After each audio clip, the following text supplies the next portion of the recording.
get started. Welcome today. Thank you for coming. My name is Ray O'Shara. I'm the Vice President and the Director of the Asset Building Program at the New America Foundation here in DC. It's great to see many familiar faces here today, but it's also great to see some new faces at this event today. And we're all committed to the same thing, which is building savings, financial education, and lifelong wealth for every generation. I think with 1 in every 7 Americans now dealing with a debt collector, more children watching their kids file for bankruptcy than divorce, and America's stunningly low personal savings rate threatening our future prosperity, I don't think there could be a better time to usher in a savings culture in America, or to reestablish a savings culture in America, so that we have more savers, owners, and investors, starting with each and every child born in America. That's why the New America Foundation remains excited and proud to be promoting the Aspire Act. Senators, Congressmen, when you show up, and all of our allies, thank you very much. And I'm going to turn it over now to our superb moderator, David Brooks of the New York Times. Thank you.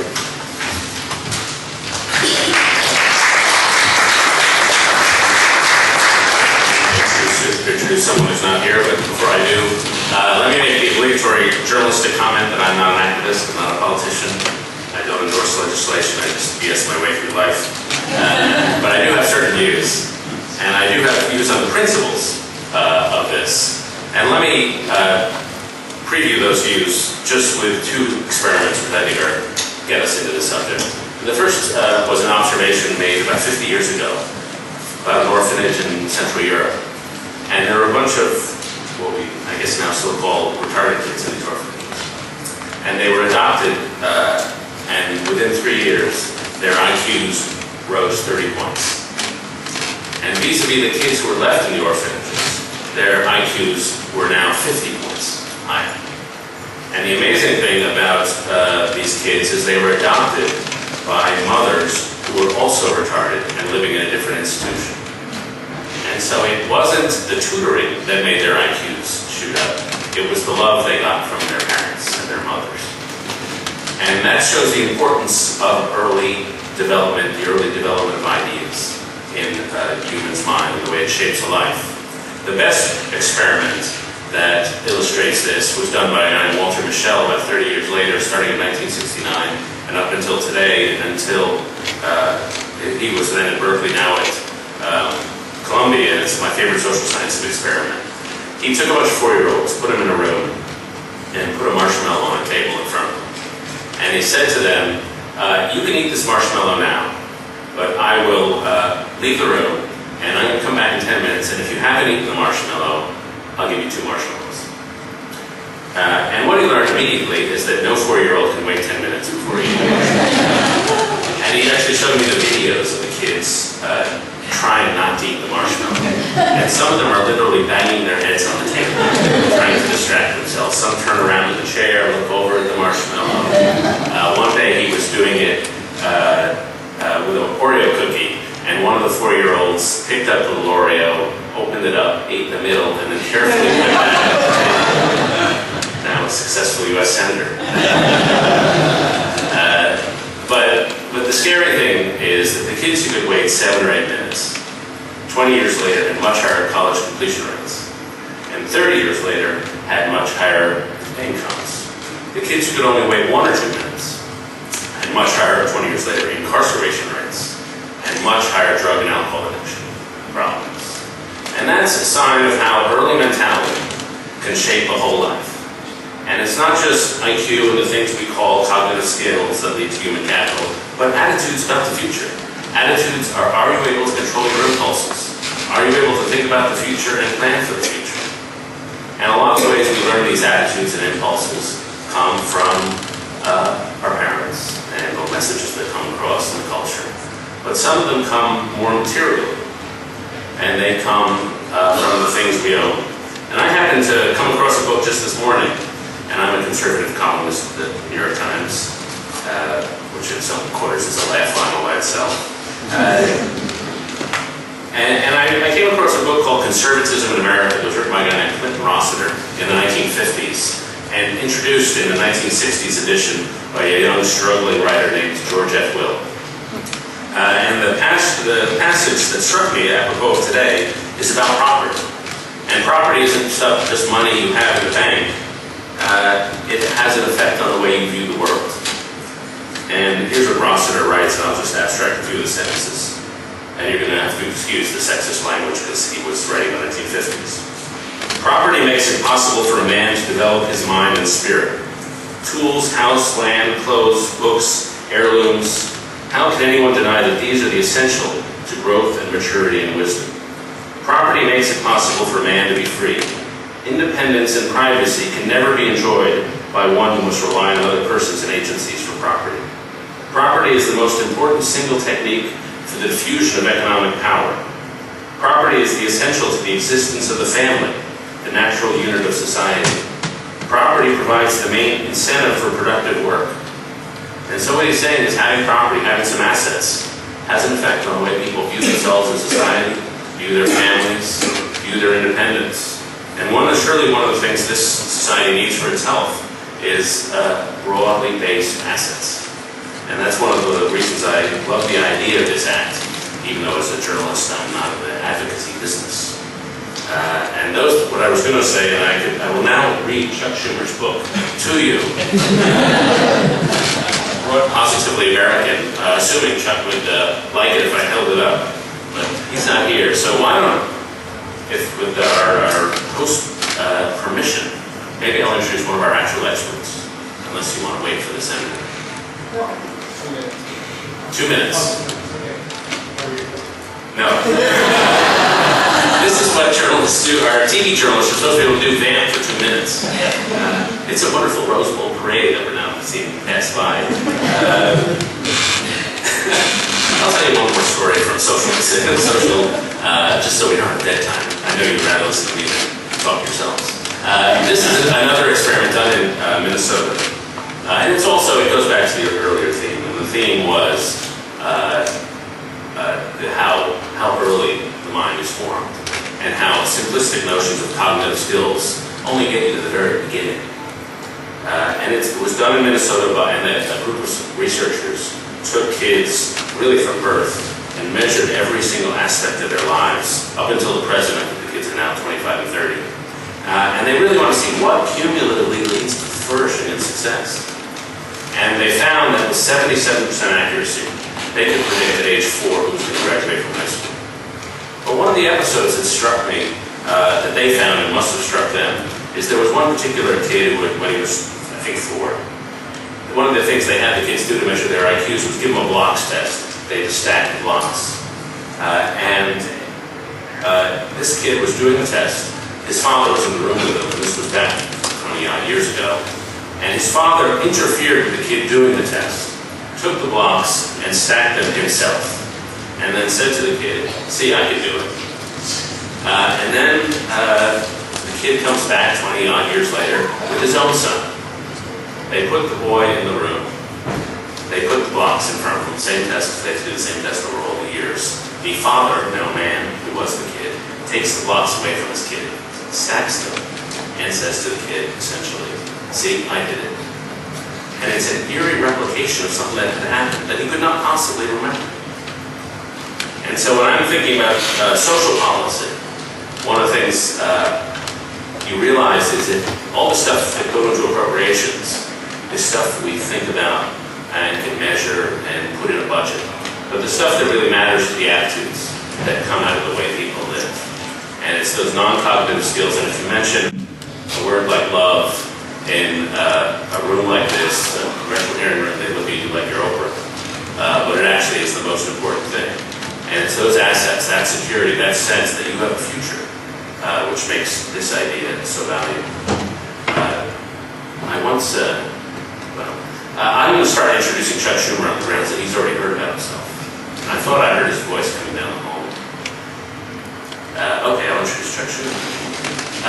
What's interesting about Schumer is that he's a man of the boroughs. He's a man of not Manhattan. He's a man of the boroughs, which is to say he's a Democrat, somewhat liberal, but he is a man who feels snobbery when it is cast in his direction, and is at heart a member of the working class and a member of the middle class, the immigrant growing middle class.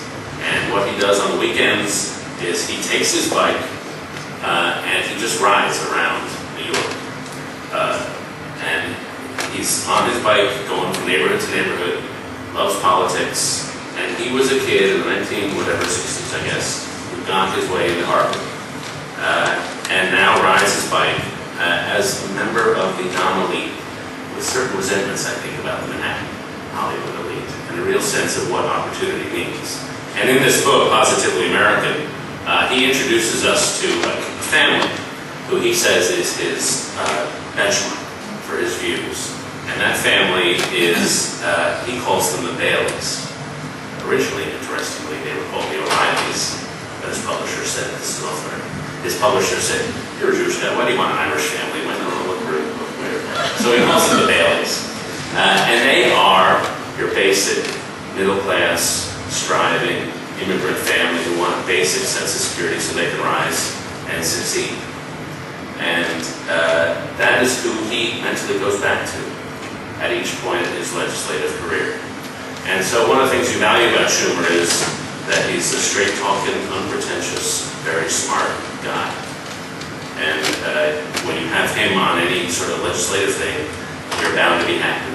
Now, the bad thing about Schumer is that we used to have, the very last time I did one of these, we had a much broader senatorial delegation and support, but Chuck Schumer had to go and beat Rip Santorum in Pennsylvania, so he narrowed our support a little. But if you're going to get a coalition going to deal with these issues, it's going to be a coalition of liberal Democrats and social conservative Republicans, because those are the people who care about these issues. And that's the kind of coalition you're going to get. Chuck Schumer's going to be half of it, and I suspect there are going to be social conservatives who, once they can get over the hump of supporting anything government does, and they are already over the hump, many of them are going to be in favor of them. Now, Schumer's really letting me down here. He's obviously run into a New Yorker walking over here, and he stopped to chat. He's talking about Chinese food. He's got a favorite Chinese restaurant up here. I'm going to say everything I know about Chuck Schumer. Anybody stop me before I hang myself?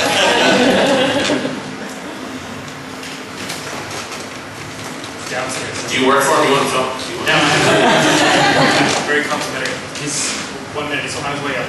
Okay. Before I totally make an ass out of myself, why don't we wait for him to come? You talk.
So here's Godot is here.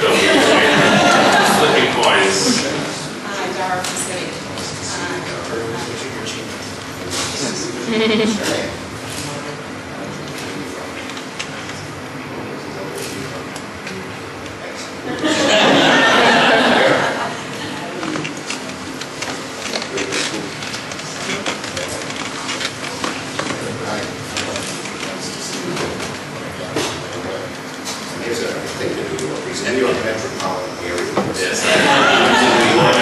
That's been it, which is even worse. Senator, I've already introduced you. I've read up to page 327. This introduction. I was almost going to start talking about Senator Clinton. It was getting so bad. Senator Chuck Schumer.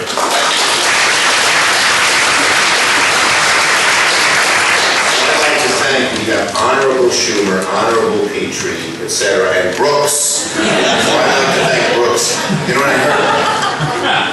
Brooks, one of my favorite movies, this has nothing to do with Shawshank Redemption. I think it was one of the great movies, but it came out the same year as Forrest Gump, so it didn't get any of the Academy Awards. Remember Brooks, the old guy who killed himself when they let him out of prison because prison had been his way of life. It was played by a great actor. Anyway, if you haven't seen Shawshank Redemption, all you have to do is watch cable because they play it all the time. But it's a great, great movie. It's like The Fugitive. They play that all the time, and that's a great, great movie.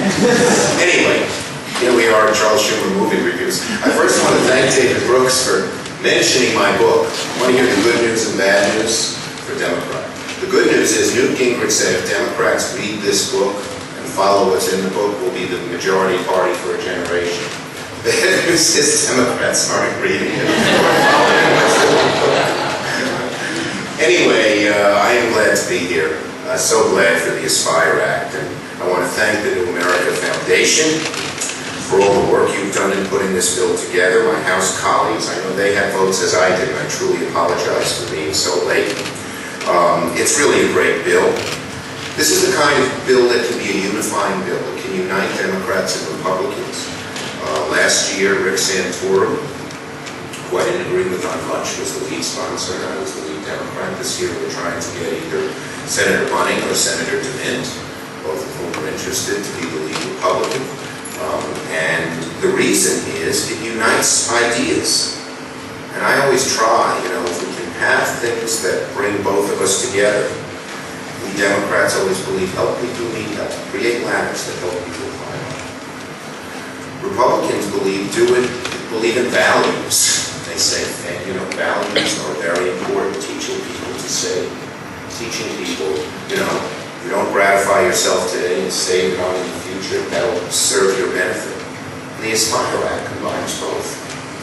And that's why it can be one of those bridging types of things. And every economist will tell you that one of the great problems we face in America is we don't save. And, very wealthy people do tend to save. They can't spend all the money they have, so they save. And it's really, if we want to increase even our national savings rate, the place where you get the most bang for the buck are in the lower income and middle income areas. So this has that added benefit that it teaches the value and benefit of savings. And the view is simple. If you endow families with assets, you have a match, of course, for low-income families, allow anyone to contribute to the accounts. It'll lead to more efficient government by allowing, freeing up resources in one place so we can invest them in other areas. So it does cost some money up front. It'll save a lot of money in the long run. And that doesn't even, when the budget calculators calculate this stuff, they only look at immediate things. That's been a big fight about, like Africa and all that. But my guess is that if this worked, the savings rate, the national savings rate would increase and interest rates would go down. That would have a huge benefit, far greater. If we could right now put $4 billion down so that interest rates would go down, everyone would do it. They don't calculate things that way, but it's very possible. So I believe that this is a great proposal. My staff has written all these very nice things out for me. I don't read some of them. I feel bad because they worked hard on it. And there are some very good things here. It's a win-win proposal.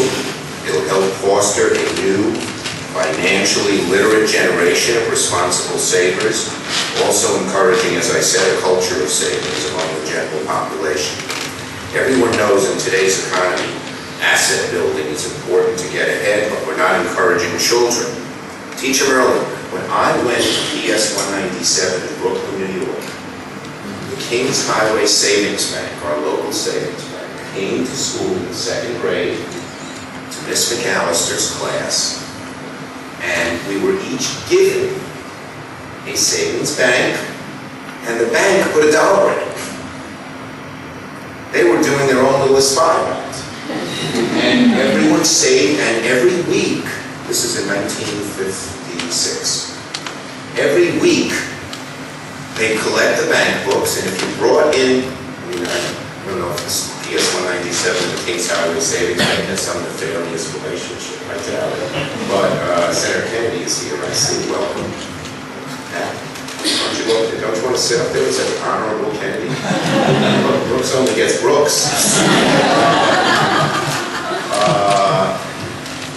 They took attendance, and if you did if you brought in something, you could bring in a quarter, you could bring in 50 cents, and if you brought your bank book, because you had a bank book in those days, every week you got an ice cream cone at the end of the year. The man from the King's Highway Savings Bank would come and give you an ice cream cone.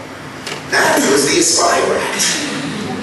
And it's true. I mean, it taught you to save at the end of the year to have, $26 or something.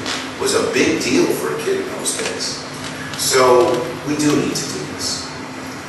And there's nothing wrong in my judgment with government doing it, because our world is a world where things swirl around, and short-term gratification, immediate gratification is such a big thing that to have the government come in and do this makes a great deal of sense. So again, the New America Foundation was great to think this up. And I am on the Finance Committee, and I'm going to work very hard to try and get this passed. Again, we're going to do everything we can to get a Republican member of the Finance Committee to be the sponsor. Recent events, I'll say no more, that's sort of maybe a little jabbing, but this is quite different than the recent events. And so I think we can get it done. It's a great thing. I guess, I love America. As you all do. We're here, that's why. And what do you worry about? I worry about the future of the country. Well, probably the number one thing you worry about, and you have different solutions, is can a successful, relatively affluent society sustain its vigor from generation to generation? That to me is the number one question about America. And, I think everyone worries about it. I don't know if we can. Because we're very interested in figuratively stuffing our face. Everything seems to go well, so we all stuff our face. And this is the rich, the middle income, the poor. This is black, white, Hispanic. This is everywhere in America. And what we have to do is try to keep the values that made this country great and allowed it to be what the founding fathers called God's noble experiment. And I believe in those three words to this day to continue. The Aspire Act doesn't. So I would say in conclusion, it transcends the act itself. It transcends the amount of money spent on it. It rather goes to the view that the values that made this country great can continue. And by encouraging the best in people, government can play a role in seeing that happen. So I thank the New America Foundation. I'm honored to be here, and I promise you this. I'll work really hard to see that we can make the Aspire Act work. Thank you.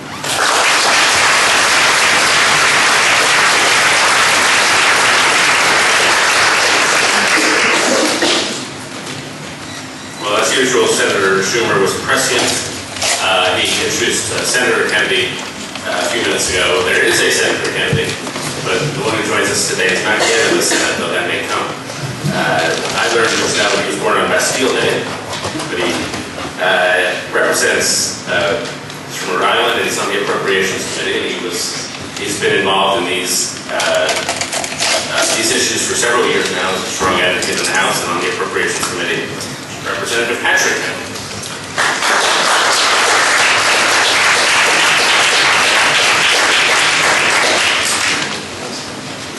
Thank you, David. I want to say it's an honor to be here and follow Senator Schumer. And I often have that happen to me where people automatically refer to me as Senator Kennedy because it just is a natural thing that rolls off most people's mouths, Senator Kennedy. It reminds me of the story of my cousin Joe told in an airport one time when he was going through, someone said, "Hey, aren't you Bobby Kennedy?" "Yeah, Bobby. And Joe said, "No, you're the environmentalist." "Yeah, I know that's you." No. No, it's not me. That's my brother, Bobby." "Oh, yeah. You're the guy that's for the handicap. That's right. You're the one that lost his leg to cancer." No, that's my cousin Teddy. "Oh, no. You're the one that started that Best Buddies for Special Olympics." "No, that's my cousin Andrew." "Oh, okay. So I just was trying to figure out which one to make the check to. Just make it to Kennedy. That's all. That's all. In any event, we figured when I first ran for Congress, I was on the ballot, my cousin Mark, my cousin Joe, my cousin Kathleen, and my dad. So we figured one way to save money is kind of in the spirit of the Aspire Act. We're all aspiring for higher office at the same time to save money, was to have a bumper sticker that simply said, "Vote for the Kennedy nearest you." Save money that way. But you may wonder, after hearing that very poignant story of Senator Schumer about how he, as a ordinary middle-class kid from a working family who can tell very poignantly about how he had that piggy bank from public school and could eloquently talk about what it meant coming from a working family, how that savings was something that was so important to him. He could remember it like it was yesterday. Why someone from my background would be interested in a bill that had to do with assets coming from my family background. But it is exactly the kind of inverse of that story that has me so interested in this issue, and that is that I am the direct beneficiary of being a, quote, trust fund baby that makes me such a believer in the fact that I had all the advantages because I had assets that most Americans don't have. And the fact of the matter is, in this day and age, when most kids are growing up and their futures depend on whether they have the assets or not to pay for whether they get an education or not, their whole futures rest on whether they can make that leap, whether they have those financial resources to get them off and going in life. And that's what makes me such a believer in this. And of course, Senator Schumer pointed accurately that this is part and parcel of our nation's history. The Homestead Act really reflected in the 19th century how land was the building block of our nation's belief that we wanted people to have something to start with to build the American dream.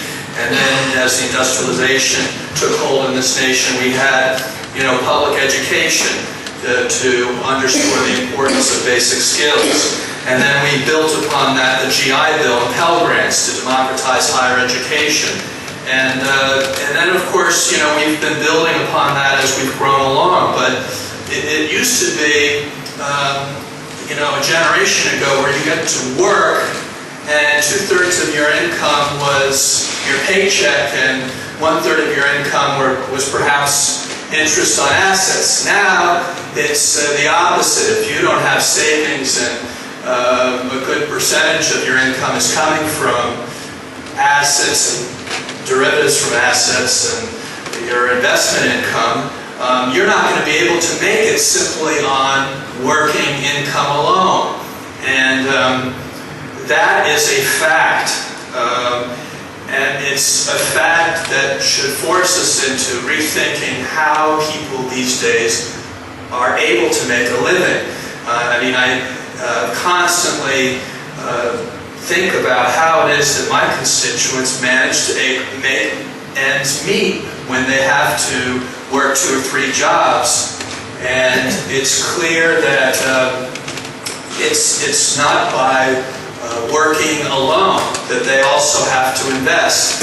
And when we think of the United States in a global economy, people often think about the fact that what's going to keep the United States and America's economy and American people competitive is the fact that we're going to be the owners of the global economy, built into the fact that we're going to be the investors as a people in the entrepreneurial spirit of the rest of the global economy around the world.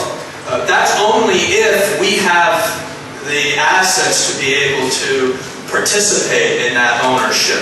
And if the American people are not vested in the global economy through ownership, then we're not going to be the ones that are going to be able to participate and succeed by that place as the owning class, if you will, of the world, where we got the jump on the rest of the world by having that initial stake in this economic race of who gets to be there first at the table. And it seems to me that this is something that we need to really focus on if we do want to make sure that our country does not become even more divided based upon income and wealth. And clearly, over the last several decades, we've seen our own country get more and more divided based upon income and wealth. And a big part of that, too, has been because of our tax policies. Our tax policies, let's make it very clear, incentivize savings, but they skew that incentive for people who already have money. Now, if the government says, we want people to save, shouldn't the government say, well, the people that we want people to save the most are the people without any savings. That's the people we want to save the most. Then why is it that all of our tax incentives go and accrue to those who have the most money?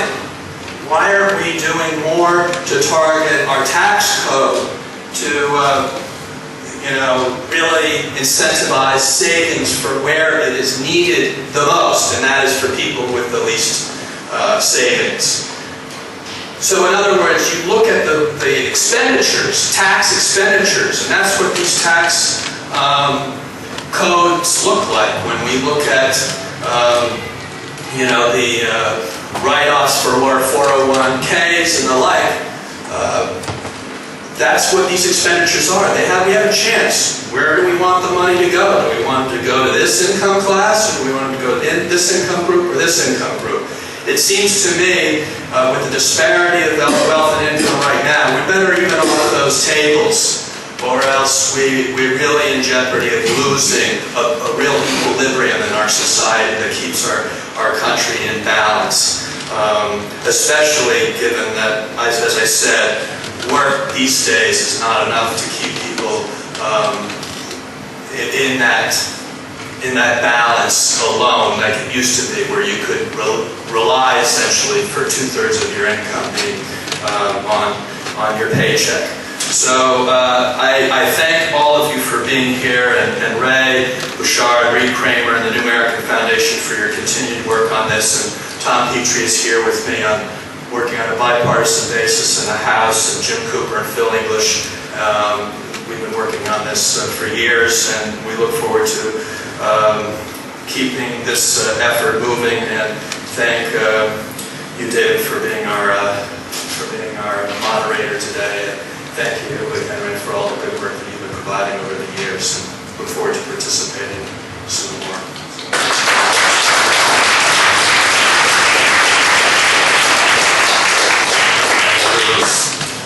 Putting this in the perspective of the global economy, which is really blows. And we're now joined by a Republican from the Midwest, a Republican who is famous, I think, among many of us for being fiscally conservative, for looking after the long-term health of the country. Has been earned applause from the National Taxpayers Union, the Concord Coalition, Citizens Against Government Waste, all sorts of groups that I admire. Tom Petrie.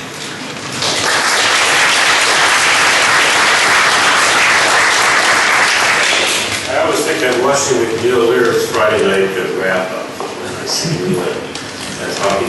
Republican New York. Right. No, I don't. When I was was growing up and you were telling Kennedy jokes, I can tell you one story. We talk about all the Kennedys that I was confused about. When I was a college student in Massachusetts, there was a fellow named John Francis Kennedy who tended to lead the ballot for state treasurer. But he wasn't a Kennedy of the St. Joseph clan, and was opposed by most of the Democrats, the regular Democrats in Massachusetts. It was a very conservative Democrat. One famous thing, a lady came out of her polling booth and asked why she voted for him. She said, "Oh, he's such a nice young man. I don't know why he wants 2 jobs, but if he wants to be senator, it's fine with me." But they finally ran 11 John F. Kennedys. Signed up people who were in the insane asylum, one thing and another, and split the ballot such that poor old John Francis Kennedy was no longer state president. That's neither here or there. It does tie into the point I wanted to make in connection with this legislation, and that is financial literacy and the importance of trying to develop that at as early an age as possible. It's easy to talk about it and say we should be teaching about it, but the best way, as many of us learned as small children growing up, learning how to manage money, and it can help with parents too, by having these individual accounts. The world is changing, the world of employment is changing. People will probably have individual retirement accounts, they may have health savings accounts, a lot of these sorts of things. And the sooner people can become aware of that and how to manage it and how to maximize the opportunities rather than being victimized with those, or facing the risk of being victimized by not knowing how to handle those accounts the best.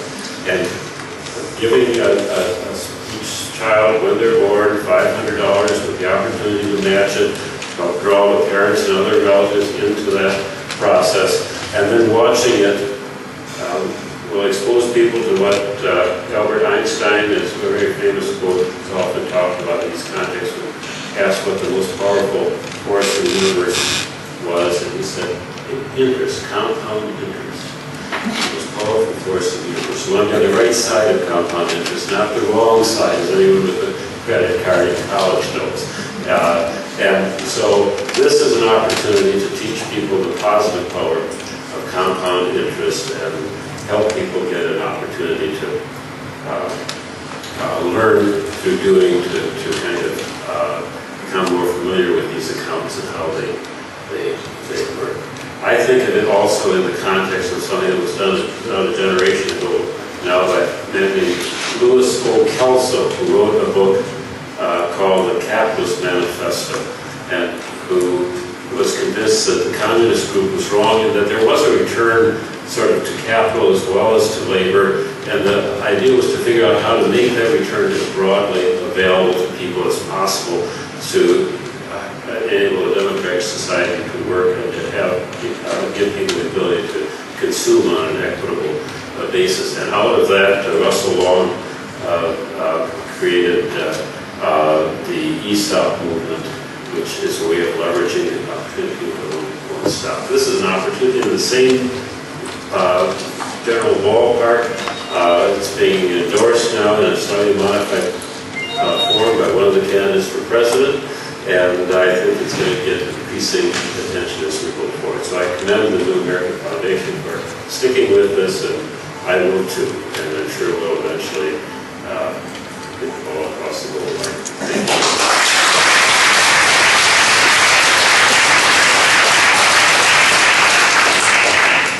Since we're waiting on a few more House members, I'm going to introduce one of our most important community activists in the country. If anybody's been paying attention to poverty, to childhood welfare, to New Orleans, that person knows that the United Way is recently undergoing a tremendous transformation, all to the good, getting much more active in community impact. Got the Success by Six program, which helps kids at a young age. Was very active in New Orleans, and I assume remains so. And that transformation is being overseen by Brian Gallagher, the President and Chief Executive Officer of the United Way.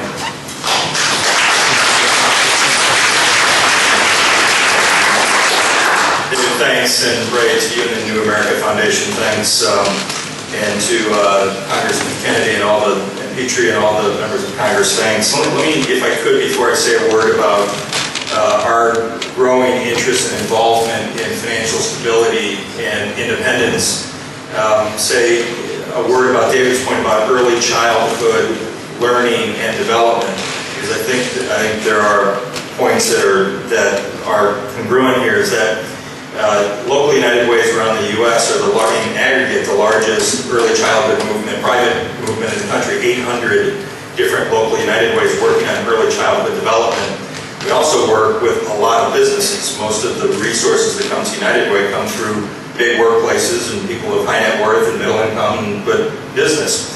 And what's interesting to watch is that business leaders have gotten involved in early childhood development, to David's point, because you can predict third grade proficiency in math and reading by how prepared a young person comes to kindergarten, and you can predict truancy rates by how kids are doing in third grade, and therefore you can predict graduation and therefore the pipeline for employees.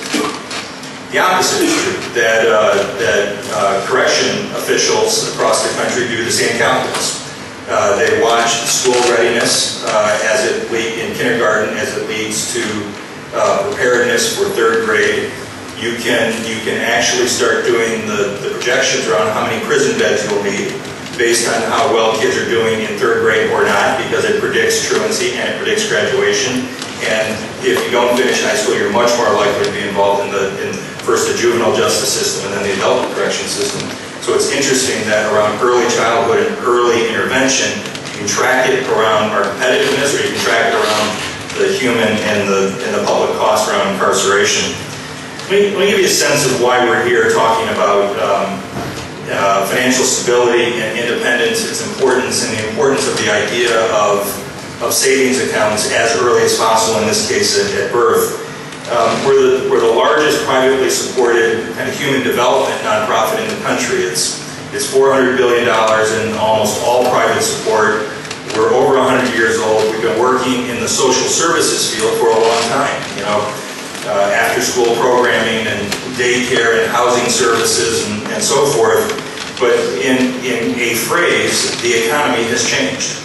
And our social services systems, public and private in our mind, was built for the old economy. It was built for the national industrial economy. And as the economy has made the shift to from a national industrial economy to a service economy to a global knowledge economy, it's changed the conditions in the communities in which we work.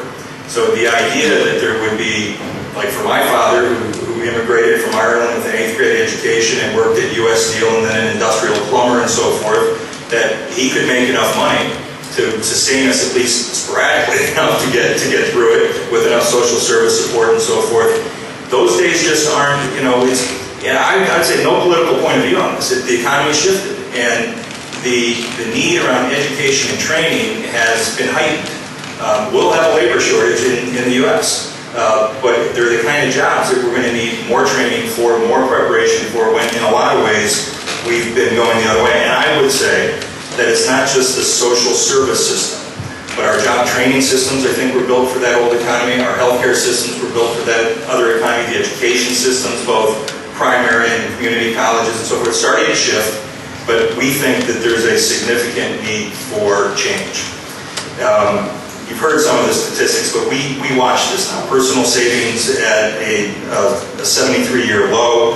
Bankruptcies up 350% since 1980. 38 million people living in poverty. And I'll make a point about poverty and graduation in a moment, but fundamentally, as we look at it, those rates haven't changed that much over the last 30 years. We just think the price that you pay for being in that category is a lot more severe than it once was. According to the Center for Responsible Lending, 1 out of every 3 Americans today uses his or her credit card for a basic need, at least 4 times a year. Rent, clothing, food. 1 out of 3 Americans using their credit card for those kind of needs. A lot made about the income gap. The income gap is the widest it's been since the 1920s. I should say very clearly that we are not opposed to wealth generation. We're not opposed to people making money. In fact, in a market economy, we need some income disparity. It creates productivity and innovation and so forth. But I think there's a growing sense that the disparity, once it gets too wide, actually works against the interests of those with wealth as well, and we believe that we're at that point. So what we've done is started to think about, instead of beginning our work around social services, that we really need to start with what the original social contract was. Even though in the US we don't sit down and negotiate a social contract like happens in the UK and Canada and Australia and other places, it kind of develops. But the idea that the market would create the kind of jobs that would allow a broad-based percent of Americans to have enough financial sustainability for government to provide some safety net for nonprofits to fill the gaps and so forth, that's changed. That there's no way we can play that role anymore.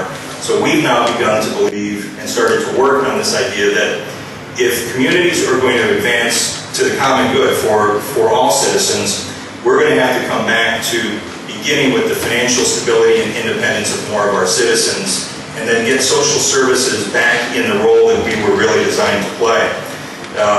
We think it's about education, we think it's about income security, and we think that at some point, as we start rolling more of this out, it's about health access. Not necessarily the health insurance debate, but access to everyday health care. Our commitment, before I finish with a story and then kind of where I think we go from here. We right now, in aggregate, put about $1 billion a year into these kind of programs. Job training programs, anything, education support programs and so forth. Our commitment is to take that from $1 billion to $1.5 billion over the next 5 years. And we've got our local United Ways and our partners focused around that. We right now are the largest national partner on the Earned Income Tax Credit across the country. It's our intention to build that outreach effort and make that the portal in for, as the Congressman talked about, financial literacy and other things that need to be introduced into folks' lives. Banking the unbanked. 23% adults live without access to mainstream banking institutions. It's 56 million adults. 46% of African Americans don't have access to mainstream banking products and institutions. Here's the bottom line for us why we do it. A study from the Center on Social Development at Washington University in St. Louis makes the point, as others have made the point, that if assets are available in families, middle-income families, upper middle-income families, even lower-income families, increasing assets, their social indicators are better.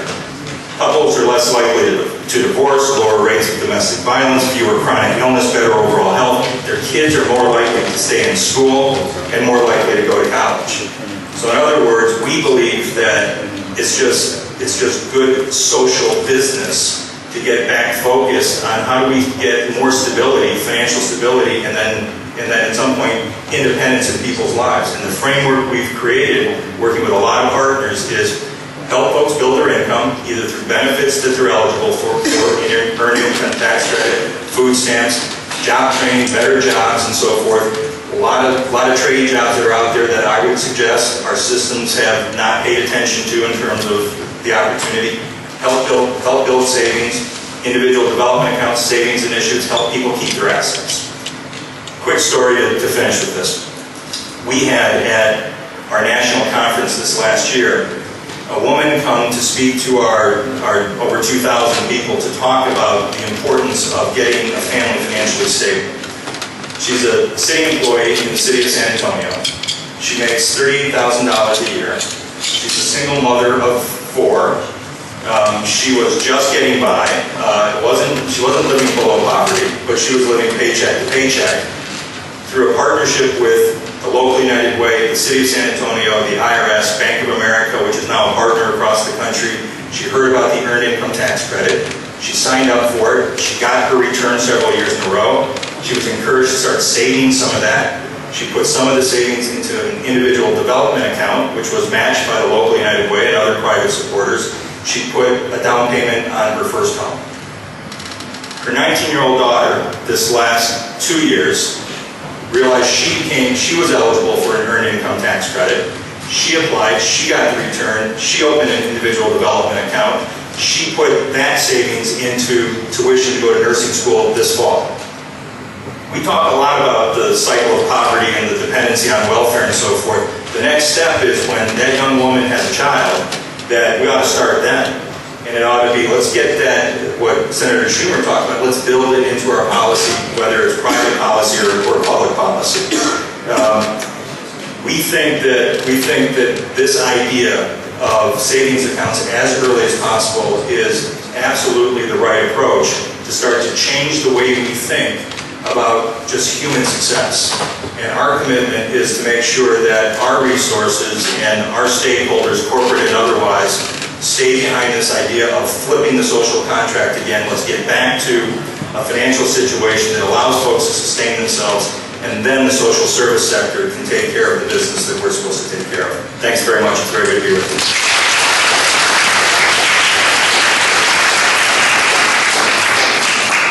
Both Ryan and Congressman Petrie mentioned financial literacy, and we're now pleased to be joined by one of the most important financial educators in the country. Rick Edelman, I see, has been listed among the 100 best financial advisors in the country for 4 consecutive years, which is good news for his accountant, if he needs one. And he's also a prolific author, with I think a book coming out even today as we speak. Rick Edelman.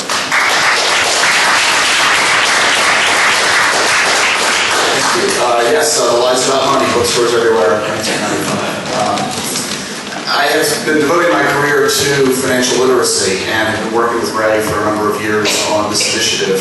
And I have been working with individual consumers for the past 20 years and helping them achieve financial success and greater financial security for themselves and their families. And that's why I'm so excited about this particular piece of legislation. 10 years ago, I invented something called the Retirement Income for Everyone Trust. It was inspired for me by a listener to my radio show who wanted to know how to save money for his child's retirement. There was no such vehicle for that. We all know about saving for children for college education, but there is no vehicle that allows you to save money for a newborn where they don't touch the money until they reach retirement age. And that's my thinking. We ended up developing the Ricky Trust, as we call it, and it has since received 2 U.S. patents, and there are now thousands of families across the country who have established Ricky Trusts for their children and grandchildren. Imagine when you reach age 65 that you've got $2.5 million waiting for you. That'd be pretty cool, wouldn't it? Now, bad news is you don't. Sorry. But imagine that you were able to do this for your child or grandchild with a one-time contribution of just $5,000. I mean, that's all it takes. $5,000 once for a newborn, and poof, it becomes $2.5 million when that kid reaches age 65. That's pretty cool. It goes back to the power of compound interest that was mentioned earlier. That's the Ricky Trust in a nutshell. And we know that we are securing financial security for thousands of children and grandchildren over the next several decades. The problem with the Ricky Trust is that it was developed by the private sector, by me, and as a result, it's not free. It costs $300 to set it up, and you need $5,000. And the ability for a grandparent to set aside $5,000 for a grandchild is not something that every grandparent can do, especially when you figure that they won't do it for any grandchild unless they can do it for every grandchild.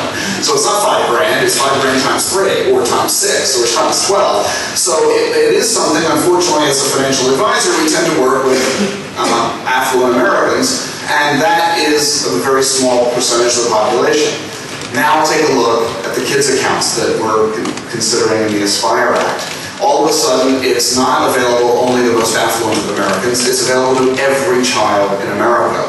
No, it's not $5,000, it's $500. But that $500, again, would produce $250,000 if left alone for retirement. Along the way, if the money is needed or designed to be used for college or for housing, fine. Look at the Head Start that will provide those families. This is a way to provide an incredible jump start for every child in America. The fact that it will cost some money up front to fund it, so what? It gets repaid and that money gets recycled for the next generation of children and becomes a self-funding organization, unlike the Social Security system that nobody likes to talk about, which isn't self-funding at all. So it's a very exciting way to do this, and as I mentioned in testimony to the Senate committee last year on the subject of this, and the Senate wanted to know about the Ricky Trust that I invented because it has substantial similarities to the development of this legislation. I'll say to you what I said to them. Go ahead, put me out of business, make my day. Thank you very much.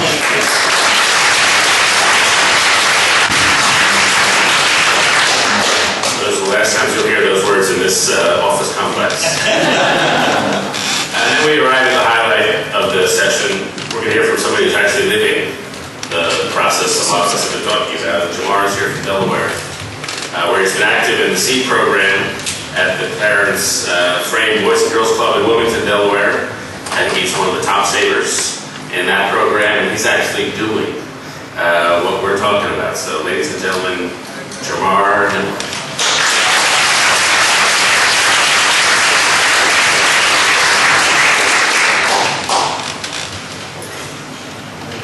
Hello, my name is Jamar Nemhart, and I reside with my mom in Wilmington, Delaware. My mother migrated to the United States from Jamaica in 1991. She became a single parent in 1992, and at that time she did not have a college degree. Therefore, life was not the best. At times, it has been hard for my mom to make ends meet. Like most single parents, she had to live paycheck to paycheck, and there was nothing left for saving. One day, in January 2004, we learned about the SEED initiative, and that is why I'm here today to discuss the impact that SEED has had on my life and how the program has helped youth like me. I first learned of the SEED initiative with the Boys and Girls Club of Delaware. The program there was called YES, which stands for Youth Establishing Savings. Once I learned what the program was about, having a few very long discussions with my mother about my future, and learning that I could use the money to buy a car, purchase a home, go to college, or start a business, I decided to get involved. What I would learn would soon change my outlook about money. Before getting involved with the YES program, I had begun to save with the encouragement of my mother. It was very hard for her to keep me motivated enough to save. I did in fact have a savings account with very little deposit. This was because of lack of money that I personally had. The money that I used to open my account was money that I received as birthday gifts, and my birthday only came once a year. My mother, no matter how hard she tried, did not have the extra money to give me so that I could make deposits. The YES program provided me with a great opportunity to learn the value of money, and additionally, I could receive matching funds of up to $1,487.50. This meant that I would get $1 for every dollar that I saved. My mother also learned of an IDA program sponsored by one of the partners from the Boys and Girls Club, and opened an IDA account which she used to go back to school. She is pursuing a degree in occupational therapy. The financial education classes have taught me the importance of budgeting, the rule of 72, which is a way of calculating to see how long it will take money to double. And also, I learned about the stock market. I also learned the value of saving, spending, and sharing. As of today, I have saved a total of $2,150.02, which I will use to pursue a college degree in computer engineering. Once completed my post-secondary education, I will then start my own business dealing with computers. I also plan to give back to the community by helping disadvantaged children and will donate computers to the Boys and Girls Club. I would like to end by saying that the most important lesson that I have learned is that time and money are tools that will work for me. Since being involved with the program, I have faced a few challenges concerning my money habits. These challenges included making decisions about whether to save or spend money, waiting for a 24-hour period before making my purchases. I now recognize that no matter how little the amount of money that I begin with if I allow time to work for me. I can accomplish a better way of life. So in ending, I would like to thank those responsible for giving so many of my peers and me the wonderful experience and opportunity to learn about the world of money. I want to also thank you for the matching funds that will help so many families throughout the country reach goals that we might not have been able to without your support. Thank you.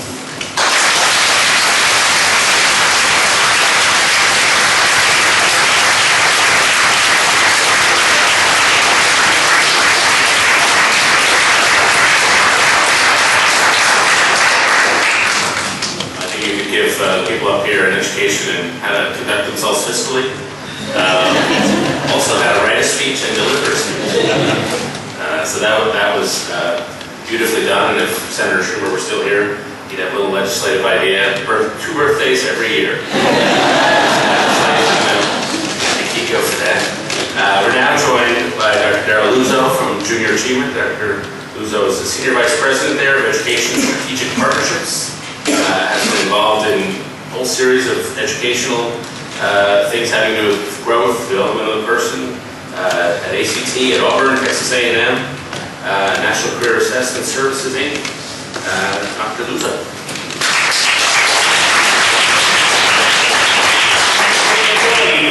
That's what it's all about. I mean, right? Boys and Girls Clubs, Junior Achievement, YMCAs, those youth development organizations like the one that I represent that are trying to empower youth with not only inspiration but preparation, the tools they need to succeed in life. And that's living proof that our efforts make a difference. And to think about that happening legislatively, to think about that happening with an act, with a bill that could become law, what great hope for all of us who are involved in those kinds of efforts day in and day out with youth like Jamar. That really is what it's all about. That's why we do what we do every day. And to think about bipartisan support for an act that will provide a vehicle for millions of youth like Jamar, that's music to our ears. Junior Achievement is all about providing hands-on experiential learning. So we're believers in real-world experience. We have simulated experiences that we provide youth to see what it's like to be an adult. We have a program that provides youth opportunities to get together, hands-on learning in the classroom. We try to simulate reality. This is reality. And to be part of supporting legislation that's about taking an idea or a concept and making it real, that's what we're trying to accomplish. What a great opportunity. Think for a moment about learning in a textbook about the Holocaust. Just think about that for a minute. You read about it. You may have read Anne Frank's diary. You may have been able to actually have someone talk to you about having been a victim of the Holocaust. Then think about what it was like to go to the Holocaust Museum and see it a little bit more realistically. But think still how that experience pales in comparison to having been a victim of that in life. But think about the depth of the learning that varies depending on the depth of your experience. And you'll get the secret of experiential learning by doing, by living it yourself. Lifelong lessons learned. I can tell you about a marshmallow, or I can put a marshmallow in front of you. Jamar's had a marshmallow put in front of him. And he's done with that marshmallow, with that savings, with that inspiration, what we would hope he would do.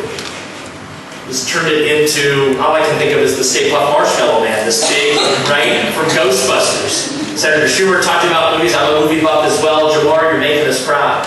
And that's what this act will allow other youth to do. There were 3 words in Jamar's presentation that ring truest of all. Financial literacy class. Did you hear that part of his speech? What helped him learn what to do with those dollars once saved was financial literacy education. What I'm very grateful for is that this act talks not only about providing the dollars and in teaching the important skills of delayed gratification and earning and interest, but it equips youth with the skills they need to know what to do with those dollars. It's one thing to give the gift, it's another to teach what to do with the gift. It's one thing to give a fish, another to teach how to fish. And so with the opportunities that this act avails, groups like Junior Achievement, Boys and Girls Clubs of America, YMCAs of the USA, and groups like ours are going to be fully behind an act that not only makes a difference in rhetoric, but makes a difference in action. Thank you.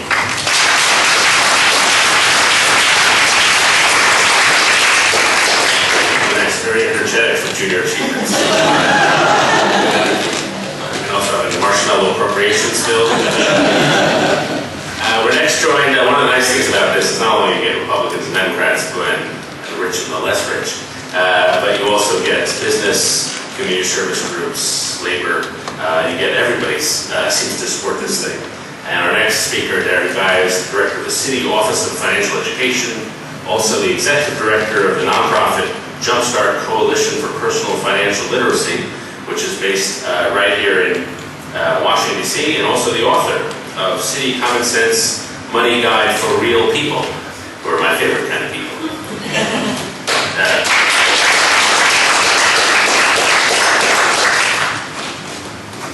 Thank you. I'm very privileged to be here. I'm also very privileged to work for Citi. I don't work for the city, but I work for Citi, and many of you may have heard of its many businesses, Citibank. If you open your wallet, you may have a Citi card. You may be a client or customer of Smith Barney. It's a large, very large financial services company. About 3.5 years ago, Citi made a huge commitment to support financial literacy to the tune of $200 million over 10 years. 3 years into this effort, we're more than halfway there. Well, we're going to surpass that point, I know for sure, because we've already spent $85 million last year in 72 countries. In fact, we supported Junior Achievement in 45 of those. I was recently at a conference in Amsterdam, and there was even a Junior Achievement from Zimbabwe. I think the only nonprofit still left in Zimbabwe, so they really have a large scope. We also are a big supporter of United Way. In fact, in 2 major cities, in St. Louis and in Dallas, we have, our foundation has a fund, United Way Fund, where we make selections, and also our employees can contribute with matched amounts to that fund, and we choose nonprofits within those communities to help them and assist them to deliver financial education. So our commitment is very huge. I just got back last night from Madrid, quite late. I wish my luggage would have arrived with me. It's somewhere in London right about now. But I was at an International Investors Education Conference, and one of the presenters at that meeting actually had a slide up where he was showing personal savings rates from a variety of countries. I was so embarrassed I felt like hiding under the table. We were the only country with a negative number. In fact, Taiwan has a 20% personal savings rate. Almost every country in Western Europe was in the double digits. And so I really think that we once had a savings habit in this country. I think people, my mother's generation, definitely my mother's generation, had this type of habit, but somewhere along the way we've lost it. We have so much of a spending culture, not a savings. So anything that we can do to help us and assist us in saving is a wonderful thing. And if you look at financial education, people often ask me, at what age should you start teaching children how to learn how to manage money? And I'll ask them, do you have kids? And they may say yes. And I'll say, well, how old were your kids when they started asking you for money? Well, very young, right? Those of you that have children, very young age. So as soon as they start asking you for money, you should start teaching them about money. The sooner the better. If you can get them into a saving habit early, the chances are that they're going to stay in the savings habit throughout their lives. The sooner you start, we all know the smaller amounts of money with the magic of compound interest can grow into large amounts. The longer you wait, the longer you procrastinate, the harder it is to catch up. And we always have reasons why now is not the right time to save, right? You know, we'll graduate from college and we'll say, my gosh, you know, with my student loan debt, how can I possibly save now? And then we'll get a little bit older and we'll say, oh, you know, I just got married, I have kids now. You know, the expenses are enormous. How can I start saving now? And so at every age, you look at different reasons as to why now is not the right time to save. And so finally, when you reach 65 and you realize that you can't survive on Social Security, and if you have any question about that, look each year, 3 months before your birthday, and take a look at that statement that you get every year from Social Security, and that is really eye-opening. And if you think you can live on that, your standard of living and your options in retirement are going to not be as great as if you were able to save at a young age. And so Citi really, really believes very firmly in financial literacy. We believe very strongly in efforts that will advance financial literacy. And research has shown that if you have experience, like Daryl was saying, if you have experience, if you can get involved in the actual act of saving, that chances are that you will become more financially literate as you grow up. And so this type of activity of getting young adults engaged in the process of saving at a very early age, we think can be very, very fortuitous in terms of them becoming prosperous. And at Citi, we really support financial literacy because no one wins if a customer is not educated. We don't want our customers to file bankruptcy more than, just as much as they don't want to file bankruptcy. So it's a win-win if everyone becomes financially literate and financially educated. So thank you very much for including us, Ray. I appreciate it, and good luck.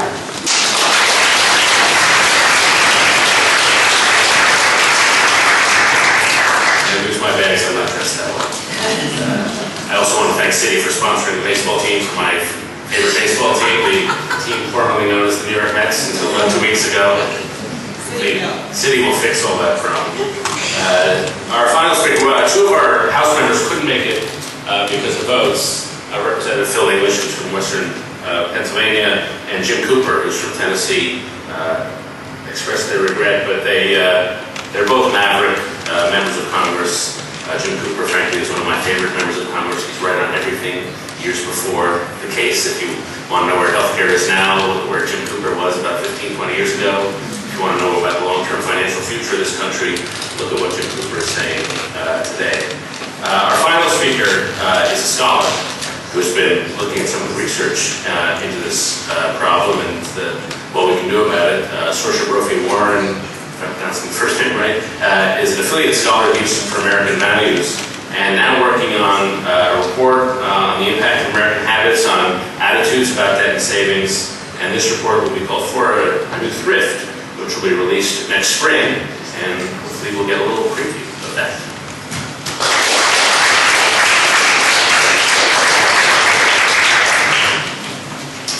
That is exactly how you say my name. I'm Saoirse Brophy-Warren. I'm a researcher at the Institute for American Values, which is a nonpartisan think tank in New York City.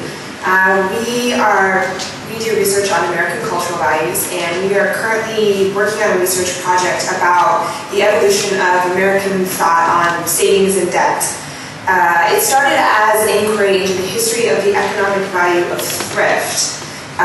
We were intrigued with the idea that there was once this concept of a posture towards money and material resources that was a very commonly used term. It was something that was understood by the American public and is now something that people look at us strangely when we say what it is that we're working on. As we learned more and more about how the advocates of thrift had thought about the idea over the last several centuries, we began to understand that the term was much more expansive than we had initially anticipated. What these thrift advocates were talking about was economic freedom, independence, the American dream, and the feeling of empowerment to make choices, essentially because one had participated in the action of saving. As we took in all these ideas, we started to think about their potential to speak to the struggles facing American families today. We are currently producing a report titled The New Thrift, which we've had a lot of amazing help from the New American Foundation with, which describes the current institutional landscape of the United States. Our argument is essentially that institutions provide individuals with language and norms of behavior to understand the world around them, and that if you look at moments when Americans were saving at healthy levels, they did so not just because they had greater willpower than we do today, but because they had access to pro-thrift institutions that provided both opportunities and incentives to save. Today, some of those institutions do still exist, but A, access to them is limited to Americans of different socioeconomic backgrounds, and B, they face the challenge from the myriad of institutions that encourage saving and over-indebtedness. So what we're proposing are recommendations to restore the institutional landscape of this idea of thrift, or create a thrift culture, which is why we're so excited about the Aspire Act. that these savings accounts are something that children will be aware of from birth. That savings is a habit and it's one that must be taught. So the emphasis on financial literacy is, of course, extremely crucial. The Aspire Act to us is essentially a statement to children that savings is something that we as a people value and we think has the potential to broaden the options that you have for your future.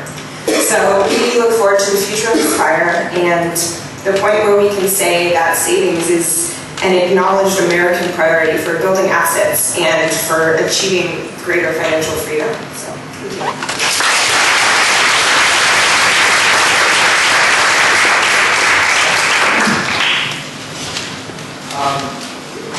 David Brooks has to go, but I think we would all agree he did a superb job as a moderator.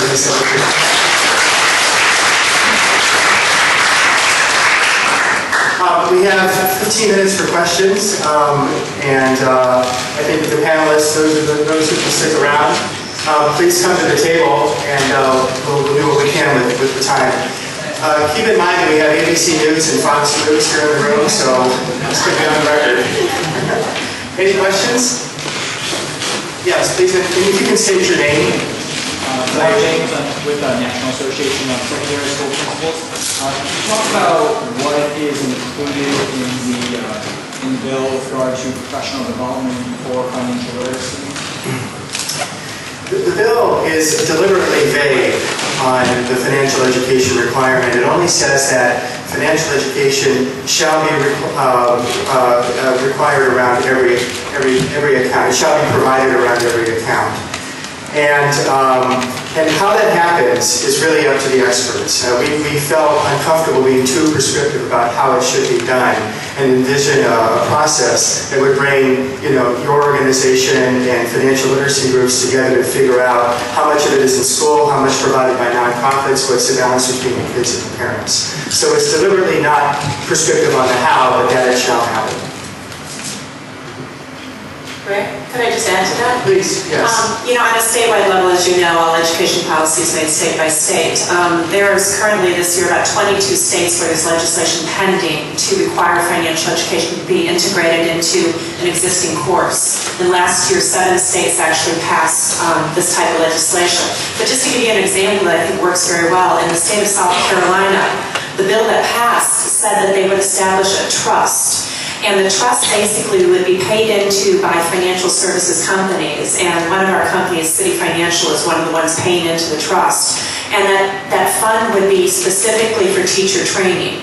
Because we've acknowledged that, as these bills start to pass, it's not enough to just say, okay, this is going to be integrated in here, you teachers teach this. Well, they've never been taught it, and personal finance is unfortunately not included in most teachers' colleges, so we need to assist them. So I think as we move forward, that as hopefully more and more of these bills start to pass, I do think that private industry and foundations will really step up to the plate and start funding teacher training. There's a lot going on right now, but I think that if that's one of the obstacles that you're worried about, we can make sure that we come up with the funds to cover that. I think that the provision of every kid having an account will create the demand for the training. And rather than mandating all schools do it, I think you lead with the account, you're probably going to get big financial education effects. Well, sorry if I can maybe follow up. Please. Well, perhaps rather than mandating, at least provide the professional development funds so that, as you were saying, you can kind of plant seed money, and so that in time these programs will be ready. Sure. Well, Congressman, this is something to hear. We've heard from a few folks that it wouldn't be a bad idea to set aside some funds for the provision of financial education. And I think that's something we should all take seriously going forward. Are there any plans in the works to? No, not at this time. But the time that really matters is if this debate becomes real and there's going to be a markup. And here's what I've learned. More people are excited about the financial education provisions of this bill probably than anything else. So I think there's going to be quite a call for let's back it up with the funding. I'd be interested, Ray, to hear from the rest of the panelists on the notion of creating this market for private companies to offer kind of rebates to consumers for these accounts. For example, we know that if you go shopping, you get, points towards for your trip to for free travel, or you get points towards purchasing X or Y. It would seem natural that people would be attracted to the notion of going to shop at store X or Y, or buying brand X or Y if they knew that if they bought that cup of coffee, they were earning points towards their child's college education fund or their Spend to save, sort of incentivize. that kind of thing. Yeah, sure. Rick and maybe Jamar would want to. Congressman, you have a very good idea, and it is being implemented in the private sector in two ways. There are two organizations in particular that participate in the college savings arena, where if you buy products, if you use their credit card or sign up with their program and buy products from a certain list of vendors, and it ranges everything from certain service stations where you buy gas to certain department store retailers to certain restaurant chains, then they will contribute a portion of what you spend into a 529 account for your child's college savings program. It's very similar to a frequent flyer mileage program, and it's limited right now to college savings. But there are two vendors who do that currently, and I think you're absolutely right that this could very easily be broadened by the financial services industry to incorporate it on a broader scale. And I think that's something that we should really examine more broadly if we were to bring some transparency to that and showed how the public sector could provide real, easy access for the private sector to plug into this baby bond issue, then we really do wonderful things. That's a great point. I would just comment that I think, once you have this plumbing in place, every kid has an account. You can do so much with that, not just tie in, purchases of gasoline, or you can even incentivize responsible behavior, like you volunteer in your community, you buy an energy efficient appliance, you get good grades in school. Once that plumbing's in place, you can incentivize all kinds of behavior, but you got to have the plumbing first. That's right. Ray, I think the other thing, Congressman, to your point, is that you also have employers who I think are increasingly beginning to see this strategy as an employee benefit, and that without singling out any industry or any company, there are a lot of part-time employees working in organizations that we're so focused on poverty rate. There are a lot of folks out there making $30,000 a year that can't get by, as you know, and I think we're, in one respect, fixated on the poverty rate and so forth, and should be fixated on other numbers. But I think you could build in, and I think employers are starting to think about this, and we could provide some incentive, just as there is around 401k matching, around these kind of savings instruments at this level for employees, and in addition to customers. Great. Thank you. Any more questions? Please.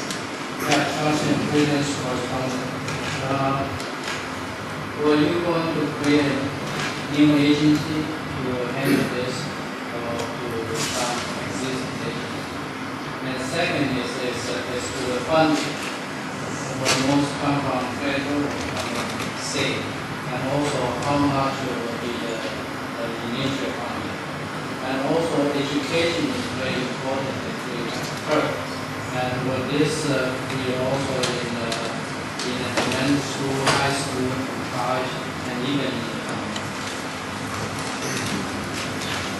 Well, this would be done obviously on a sliding scale based upon income, but everybody would be universal. Initially, be universal, and then depending on the degree of income, it would be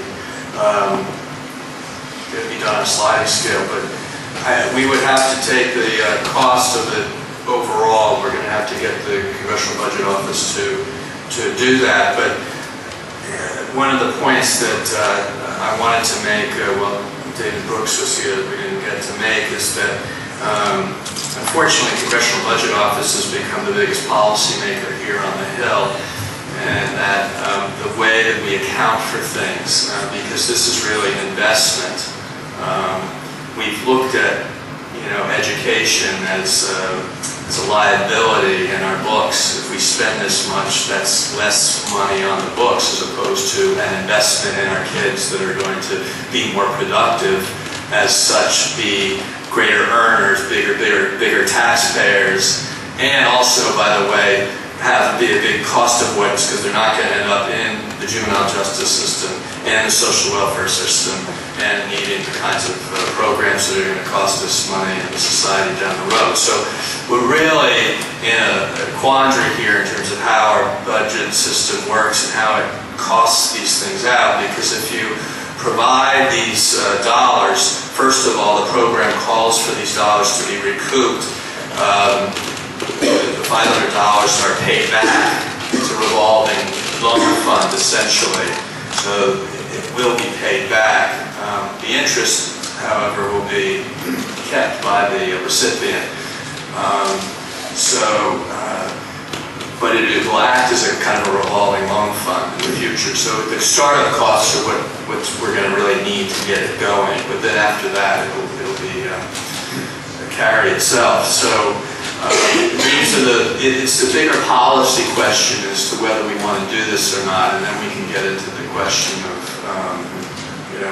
how we're going to get about investing in it.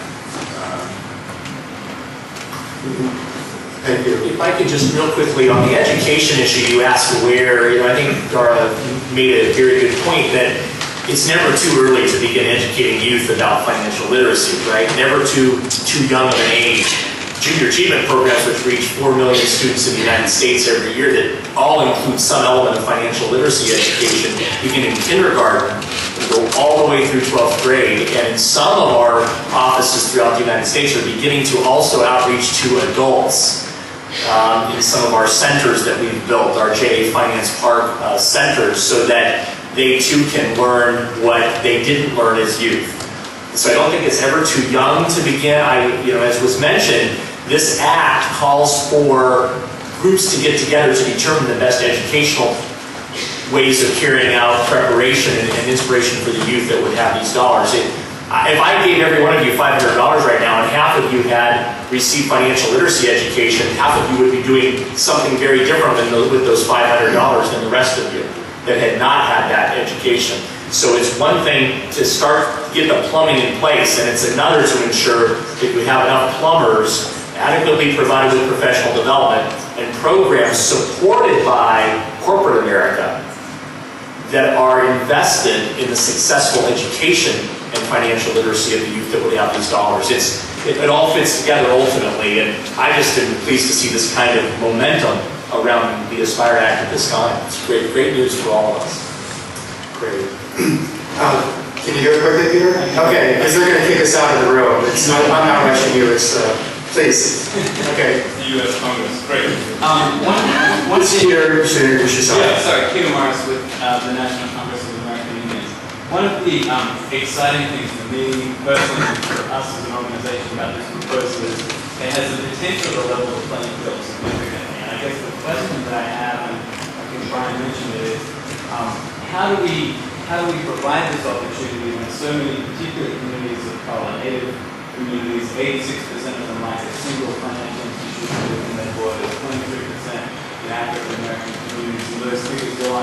How do we make sure that this really does level the playing field and it doesn't provide more opportunity to middle class families and keep other people from funding the ladder? Just a quick comment. Online banking is soaring for City, because we realize, that, although we're trying to grow our branch network, we can't be everywhere, although we'd like to be. So I just think that that's an opportunity to not, lose sight of, is that online banking has, especially obviously among young people, has really become the preferable way to bank. And so we hope that we can, not just City, but all banks that have that, and most banks do have that option. And so online banking would sort of mitigate the actuality of having a physical branch in a community.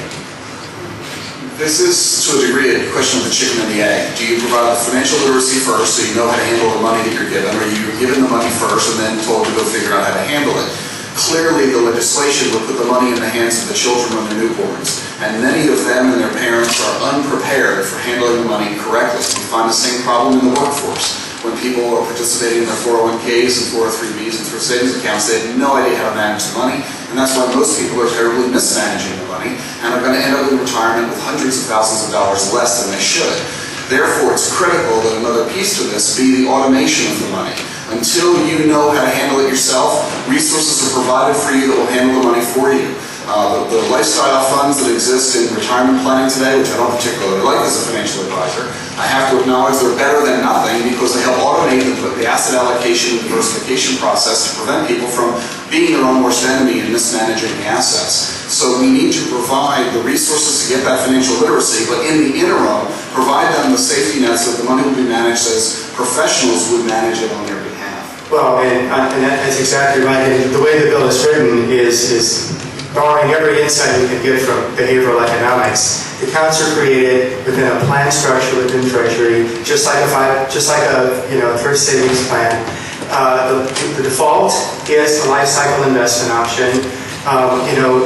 Many things happen automatically up front. It's only when the balance gets a little bigger would you have an option to roll the money out to the private sector and after you've received some financial education. So I think, yes, please.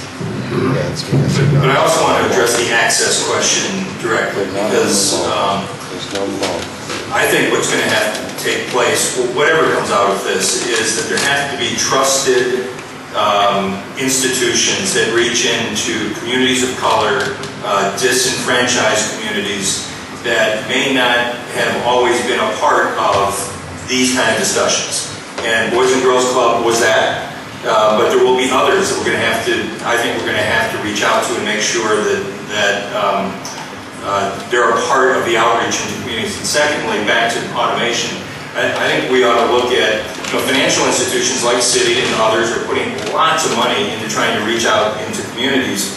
And we've got, I believe, a Community Reinvestment Act set of priorities that is much more about brick and mortar than it is access. And I think financial institutions would be very interested in thinking about how to change those rules into making it easier for folks to get access, not necessarily building a branch on every corner. And so I think we ought to think creatively about access in terms of trusted intermediaries as well as some of the big mainstream players, giving them some freedom. And by the way, if you reach out to new immigrant communities, don't be so quick to slam them around immigration issues I believe, to the detriment of actually reaching people who could use the service. Great. Just a comment. I think Sorcia's point about pro-thrift, pro-savings institutions, in contrast to anti-thrift institutions, I think these are critically important in rebuilding the savings culture and making the Aspire Act, when it becomes law, effective. Thank you, everybody. I'm so impressed with the diversity of the groups here and the members of Congress who showed up today, and all of you for your patience and interest. Thank you so much.